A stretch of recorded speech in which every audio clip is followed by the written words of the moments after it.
Hi everybody, this is Matt. Thanks for watching and welcome back. Well, over the last, I'd say 3 years, I have fielded a lot of questions about the AR rifles. And a big question that's always come up is, Matt, what do you think about a gas piston driven AR versus what we've all known and loved, which is the direct impingement gas system? And my response has been very, very consistent throughout the years. I've said, you know what, I've seen companies come, I've seen them go, there's a lack of standardization, what happens if you can't get the parts, that sort of thing. That's the main thing that's kept me away from a gas piston driven AR. Because when I think gas piston, my brain defaults to AK. Because an AK is an AK is an AK. They come apart easy, they're easy to clean, easy to maintain. And that's one thing that I like about AKs. And it's not that I don't like ARs, because I shot ARs before I shot AKs. I shot, the original Colts. So, I love the AR. It is a great rifle, but, we live in different times. And when Sig Sauer came out with the MCX rifle, that gas piston rifle intrigued me, especially when they began talking about multi-caliber capability, being able to have it chambered in 5.56, in 300 blackout, and 7.62 by 39. That really got me going. Well, it just so happened that my local gun shop had a Memorial Day sale on a 5.56 chambered MCX, and I happened to have something that I wanted to get rid of. Glock Nib X Gem. Yeah. So, guess what I have here? I have a Sig MCX. Took it out to the range, shot it for the first time yesterday. Outdoor range had an event going, they were busy, so I took it to an indoor range. And oh buddy, was it loud, because I put a muzzle brake on it. So yeah, it went big boom. So these are my initial impressions, first 100 rounds through this. And so my impressions can change with time, and later on I intend on doing videos showing you how to take this down, how things come apart, everything else. But first 100 rounds, first impressions. First and foremost, 0 failures. I cleaned it though before I went to the range. 0 failures. And I shot 5.56, I shot some Aguila in 223, I shot 62 grain, I shot 55, everything worked, not a problem. So here we go, on with the review. Basically, looks like an AR, maybe a little bit more futuristic because of the stock. The lower handguard is keymod. I know there's some people out there that don't like keymod, but it is what it is. It's keymod and it works. This came with 2 pieces of Picatinny rail, and I went ahead and I attached them here because I want to be able to mount a light on there.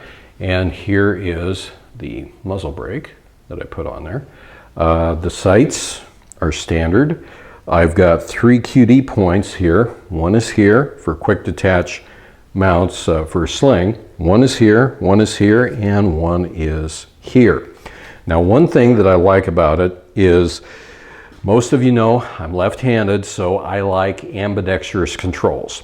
So when I think about an AR and purchasing an AR, I'm automatically calculating in, okay, I'm going to spend X number of dollars on a charging handle, X number of dollars on an ambi safety, and X number of dollars on an ambi mag release. Well, this just so happens to have them. The only difference is on the ambi safety, on the right side of the firearm, it's a little bit stubby. And I've got to say, it feels a little bit stiff, a little bit stiffer than what I would like. So, it works. Maybe it will get better with age, but hey, I've got ambi controls, they work fine. You also notice that it has a skeletonized buttstock, which folds over, just like that, making it very, very portable.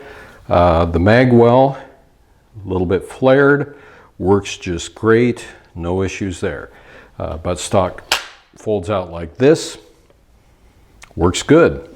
Now when it comes to shooting, I actually like this thinner profile. Initially, I got to admit, I was a little bit skeptical, but when I went to use it, I really like it. Because the way that I typically run an AR, I tend to run it very much like I do a pistol, which means I'm pulling this buttstock in closer to the center of my chest, more over my pec than out on my shoulder. And why is that? It's because I want consistency from shooting a pistol and shooting a rifle. So my typical grip is I've got this arm extended, my thumb is over here, because this helps me to go ahead and mitigate recoil and also to be able to drive the gun faster to, one target transition back and forth. So that works out very well, and it's just natural for me to do it this way. It also helps, with the natural point of aim, and it just comes up right where it should be, and it works. Especially with a muzzle brake on it, recoil, next to nothing. Gas block assembly is right here. You've got two selections. One is for suppressed, one is for non-suppressed, or one is for normal conditions, one is for adverse conditions. And something that kind of surprised me with the Sig sights was it brought me back to the 1970s when it came to the sights, because this reminded me a lot of the first Colts that I shot that were ARs because of this.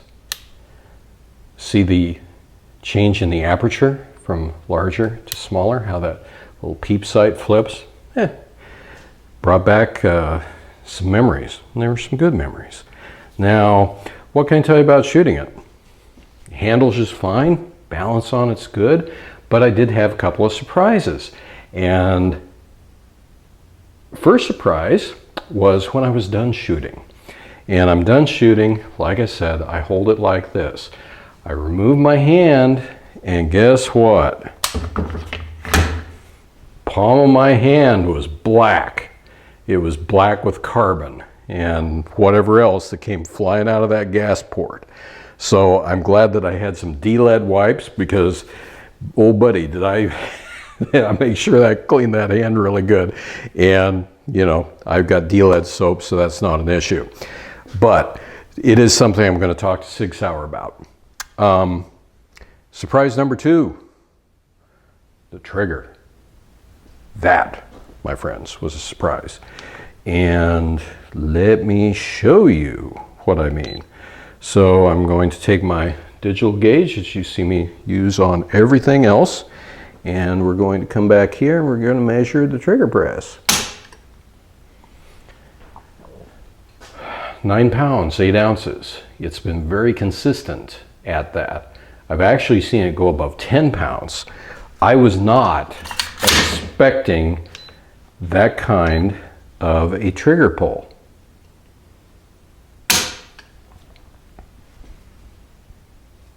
Nine pounds, 12 ounces. And I know people like, 3 different runs at it. 9 pounds, 11 ounces. Now, I'm going to come clear down to the bottom of the trigger where I've got, the best possible leverage from a mechanical standpoint. And let's see what we got.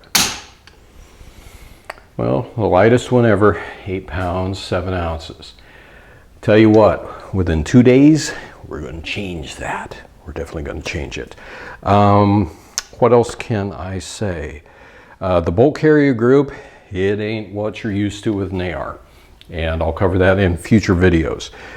One thing that I'm going to have a conversation with Sig about tomorrow is I'm going to talk to him about the gas system, because I read the manual religiously on this thing, because I took it apart because I wanted to clean it before I went to the range.